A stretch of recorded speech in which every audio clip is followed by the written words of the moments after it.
If there is a hell, Dick Cheney is there, and the fires cannot possibly be hot enough for his crimes. Now, some of you listening to this may balk, may clutch at your pearls, may be shocked. How could I say such a terrible thing about an American patriot, a hero? Well, I think this merits some exposition. Forget the fact that this man engineered a war that bankrupted America, impoverished America, sent thousands of Americans to die, ultimately for nothing. And, of course, forget the millions of Iraqis who died as a result of his terrible war. Forget the fact that the Taliban, ISIS, Al Qaeda were all directly empowered and saw decades of increased prominence and relevance as a direct result of the destabilization of the Middle East that this man caused. Forget all that as he burns in the hellfire. I'm not somebody who celebrates the death of my political opponents. Really, I'm not. But I make two exceptions, only two. Henry Kissinger and Dick Cheney.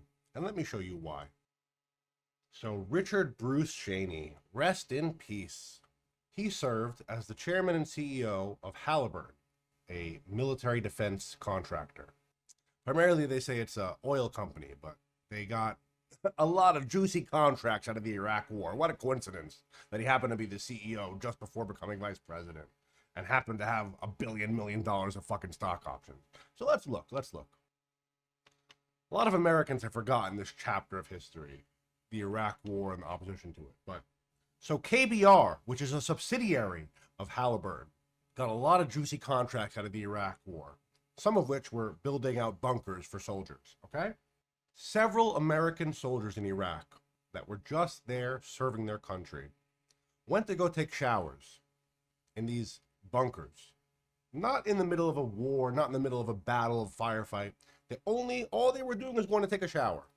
And thanks to the shoddy work, the cost-cutting work, the profiteering work that the subsidiary of Halliburton, which Dick Cheney was the CEO, the chairman of, KBR, several American soldiers taking a shower in Iraq were electrocuted to death. And not only were they electrocuted, but KBR, which is the exact company we're talking about, got $83 million in bonuses for the work that went on to electrocute U.S. soldiers.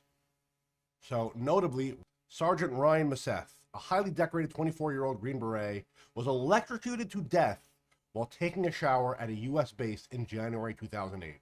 The U.S. Army Criminal Investigations Division classified it as a negligent homicide.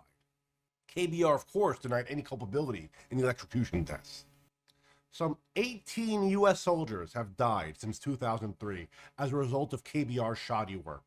And reminder, KBR Halliburton, of which Dick Cheney was chairman and CEO from 1995 to 2000, has been the single largest corporate beneficiary of the U.S. wars in Iraq and Afghanistan.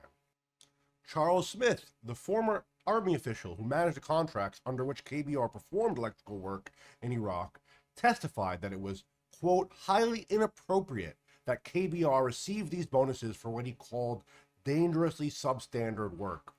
He said the Army was well aware of KBR's poor performance since the beginning of the Iraq invasion and yet continued to reward KBR because the military was afraid KBR would cease work. He said there was a culture that decided KBR was too big to fail and too important to be held to account. The perverse incentive is that there was no incentive for KBR to do quality work because they received bonuses for poor work. James Childs, a master electrician hired by the Army to review electrical work in Iraq during 2008, testified that KBR's work in Iraq was the most hazardous, worst quality work he'd ever seen. He said his investigation found improper wiring in every building KBR wired in Iraq, of which there are thousands, and that KBR's rewiring work in buildings that were previously safely wired resulted in the electrical systems becoming unsafe.